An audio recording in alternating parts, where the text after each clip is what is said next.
Hey everyone, Ann Simpson here.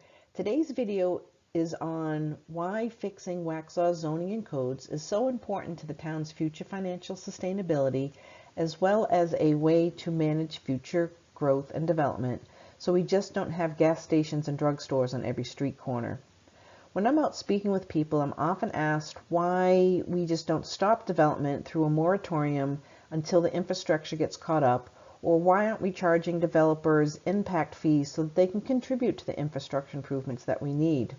The short answer is those aren't allowed under North Carolina state law, which is why it is so important that our zoning and codes get fixed so that we can designate and define exactly where and what we want to be built. So if you enjoy my video series, please share with your friends and family and like my page, Ann M. Simpson for Waxahw Commissioner. You might have heard elected town officials or town staff talking about the Unified Development Ordinance, or the UDO, which is the town's main document that houses the town's zoning and codes. It is the rules and regulations pertaining to planning, designing, and building of any developments or land improvement, and it supports the town's comprehensive plan, which is the long-term goal and vision set for the town of Waxhaw.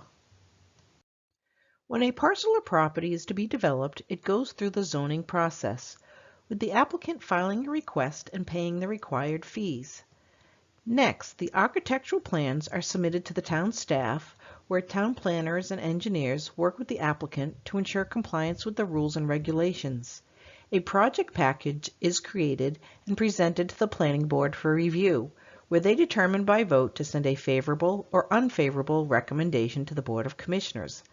Lastly, a public hearing is scheduled and held regarding the proposed project, and then the Board of Commissioners vote on the project. Waxahw's current zoning codes have allowed the 245-unit downtown apartment complex to be built without requiring the applicant to go through the planning board, public hearing, or even a vote by the Board of Commissioners, but it was simply approved administratively in August of 2018. In the fall of 2015, the town of Waxhaw signed a contract for about $168,000 with Studio Cascade out of Spokane, Washington, to rewrite the zoning and codes. After spending about $146,000, the relationship was terminated, in part to the Washington state firm being unfamiliar with local North Carolina laws, as well as the document being poorly organized. Another consultant has since been hired by the town of Waxhaw, but the broken zoning and codes continue to exist today, as well as over the last 4 years, resulting in spending of more money and the ability for investors to continue building undesirable developments in Waxhaw's downtown area. How do we manage growth? Building moratorium and developer impact fees are not allowed under the current North Carolina state law.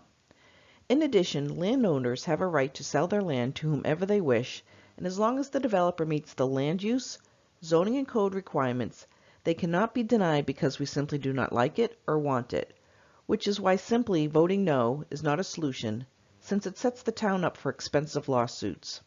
So how do we fix this?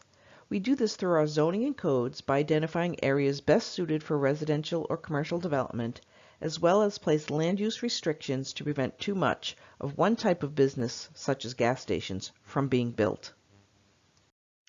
I will advocate and fight to prioritize fixing the broken zoning and codes in order to preserve the historic character and charm of Waxhaw by simplifying the zoning and codes, as well as designating where and what can be built, so we don't have uncontrolled development, but enables the property tax base to be diversified. Waxhaw is at a crossroads, and your vote will determine our future.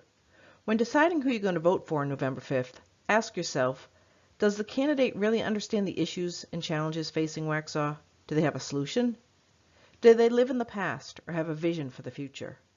Past elections have been won with only 700 votes in a town with over 19,000 residents, and your vote matters.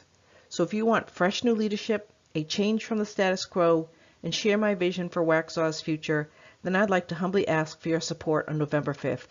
Please vote Ann M. Simpson, Town of Waxhaw, Board of Commissioner.